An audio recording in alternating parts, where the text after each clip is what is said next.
Yo, salut à tous les amis, c'est Alex et bienvenue sur ma chaîne YouTube. Aujourd'hui, on se retrouve pour parler d'une extension qui est plutôt pas mal. On va parler de l'Ordre du Chaos. Une extension qui est sortie le 24 janvier 2012.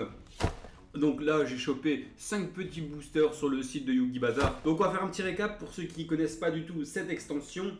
C'est une extension, normalement, derrière les boosters, de 100 cartes. Pourquoi 100 cartes et pas 99? Parce qu'on a la carte numéro 0. Donc une collection de 48 cartes communes, 20 cartes rares, 14 cartes super rares, 10 cartes ultra rares et 8 cartes secrètes rares. Donc là, on se dirait une extension de 100 cartes. Mais ce qui est faux, faut savoir que dans l'Ordre du Chaos, on a, comme je vous ai dit, 100 cartes, mais on a aussi 10 cartes Ultimate. On a aussi une carte Ghost, 2 cartes promotionnelles et une carte qui vient directement des Sneak Peeks. Pour ceux qui ne connaissent pas les Sneak Peeks, c'est le petit tournoi qu'on organise une semaine ou 2 semaines avant la sortie d'une grosse extension, une extension méta, comme là pour l'Ordre du Chaos. Donc en vérité, on a 114 cartes dans cette série.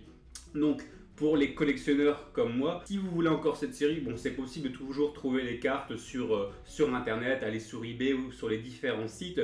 Vous pouvez toujours essayer de récupérer ces 114 cartes. Pour les 2 autres cartes promotionnelles, pour les avoir, si vous voulez les avoir en ouvrant des boosters, il faut acheter les éditions spéciales de l'Ordre du Chaos.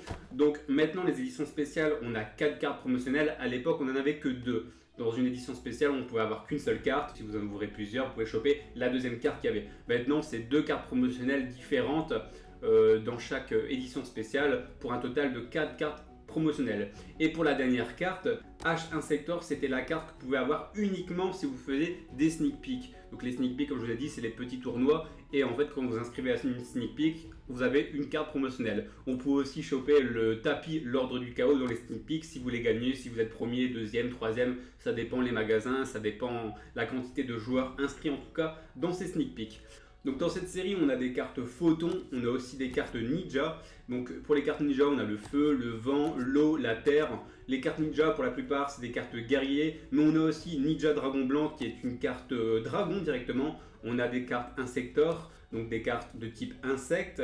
On a des cartes Evoltile pour des cartes reptiles et on a des cartes Evolzor pour des cartes de type dinosaure. Dans cette série, on peut retrouver 15 cartes X6. Pourquoi? Parce que c'est 2012. 2012, c'était aussi la grosse année phare où on avait pas mal de cartes X6. On a aussi 3 cartes fusion et 3 cartes synchro dans cette série, avec énormément de cartes magie, pièges et monstres. Mais bon, ça, on verra directement dans les ouvertures. Au niveau de la Ghost, que je peux bien sûr choper aujourd'hui, c'est le numéro C39 Rayon Utopie, qui est en Ghost, et on peut aussi la retrouver, je suppose, en ultra rare dans cette série. À l'époque, une carte Ghost, en moyenne, on en chopait une tous les 3 displays.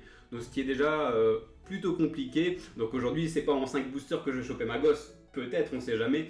Mais aussi, on avait 10 Ultimate à l'époque. Donc Ultimate et Ghost, ce sont des séries qu'on ne retrouve plus aujourd'hui. Je pense que j'ai fait le tour, en tout cas, sur un petit peu toutes les explications de cette série. Et maintenant, bah, on va essayer de choper peut-être une Ultimate ou pourquoi pas une Ghost ou une secrète ou une Ultra. Allez, je suis pas jaloux. Juste une Ultra ou une secrète, ça pourrait me plaire. Allez, on est parti pour le premier booster.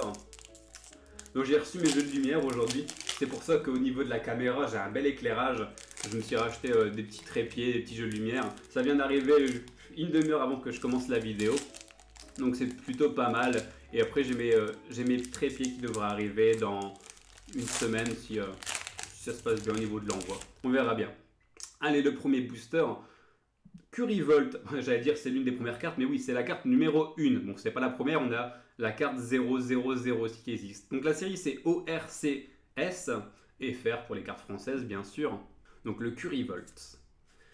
Léo Photon, les petites cartes Photon, du Ninja comme je vous ai précisé, des cartes de type, bon là on a le Ninja eau, mais il y a le feu, terre, vent, carte de type guerrier, derrière forme variable, prison royale qui tombe, et derrière on n'a rien. Bon, à l'époque c'était le niveau de rareté était beaucoup plus dur, hein, comme je l'ai déjà précisé dans certaines vidéos. Le taux de rareté aujourd'hui est beaucoup plus simple, on finit beaucoup plus facilement une série comparé à l'époque. Ce qui est plutôt dommage, je trouve, pour les collectionneurs, ça donne un petit peu un charme quand on avait de bonnes cartes. Donc Insector 1000 pattes, carte de type insecte, ok. Abeille automate. On a 2-3 cartes automates. Je sais, il y a un requin automate que j'aimerais bien choper dans cette série, la seule carte requin. Et moi qui collectionne beaucoup les cartes requins, si je peux tomber dessus, ce serait plutôt pas mal. On a l'art qui tombe, le dragon interplanétaire. Et c'est tout pour le premier booster. En moyenne, ces boosters-là, l'ordre du chaos, c'est pas encore très rare. Pour 4 €, vous pouvez les choper, je pense. 3,80, 4 €. Il y en a encore disponibles sur le site Yugi Bazaar pour ceux qui sont intéressés. Et aussi sur le net, etc. Mais bon, moi je les ai achetés sur Yugi Bazaar. Allez, le deuxième booster, attaque à force maximale. Insector Giga, Charançon. Ah, il y a pas mal de cartes dinosaures, cartes insectes, mais si je peux choper pas mal de cartes dino, je collectionne aussi pas mal les cartes dino. Donc le maïs doux qui tombe, Impact Xyz, Destructeur de retournement, et derrière on n'a rien. L'abeille automate qui retombe, le dragon divin Apocalypse. Il y a toujours un kiff avec ces cartes, même là les simples cartes communes quand ça date de 2012, je trouve que les cartes ont toujours un petit charme. Double défenseur. Et le Koala, carte fusion, justement on a 3 cartes fusion, ça en fait partie, il nous en manque plus que 2. Mais bon, on n'a que 3 boosters, il nous reste 3 boosters. Allez, une ultimate, une secrète, une ghost. Si c'est possible, bon sinon c'est pas grave. En tout cas j'espère que je vous ai donné pas mal d'informations sur cette série. En 2018, oui j'essaie de vous donner plus de contenu au niveau des vidéos, plus d'informations en tout cas, et une meilleure qualité aussi. J'espère que ça vous fera plaisir. L'insector Giga Charançon, Ninja Armure Feu, ok. C'est quoi ça? Familier possédé, carte magicien. On a le porte-avions des ténèbres, en carte de type synchro, pareil. Du coup, il nous manque plus que 2 cartes synchro dans la série. Oh, et derrière, on tombe sur le dragon Orage Ténébreux. Impeccable. Insector 1000 pattes, double défenseur, lumière brille, étoile brille. Le ninja masqué. Je l'avais pas cette carte-là. Ça, c'est une série que j'ai pas encore complétée. J'ai pas complété toute la série. Et même 10 Ultimate, c'est pas si simple à compléter. Encore la gosse, il y a moyen de la choper sur le net, mais bon, les 10 Ultimate, ça monte très vite au niveau du prix. Même si c'est des cartes qui sont pas très chères parce qu'ils sont pas spécialement joués, mais c'est des cartes que les collectionneurs s'arrachent un petit peu, donc ça devient rare et donc la cote augmente. Curryvol qui retombe. Soupe primative, le maïs doux. Donc Evoltile qui tombe. On n'a pas encore de carte de type dino, là c'est le reptile. On a le lézard photon, carte de type dragon. Koala vampire, une très belle carte celle-là. Même si c'est une simple commune avec le château derrière, type Dracula, c'est kiffant ce genre de carte. Contre-force. Ok, petite magie. Et derrière, là, le Nijitsu qui tombe. Il nous reste un booster. Bon. Allez. Il y a moyen. Voilà, première carte Evolzor qui tombe. Ils sont juste magnifiques hein, pour les gens qui ont un petit peu des techs type Dino, etc. Je trouve que... Ouais, si. C'est un petit kiff aussi. Evolzor, Teria qui tombe. Ils sont magnifiques ces cartes Dino. Ça, je le garde de côté. Je ne les change pas, ça partira dans ma collection. Transarc-démon. Ok. Le Ninja d'or.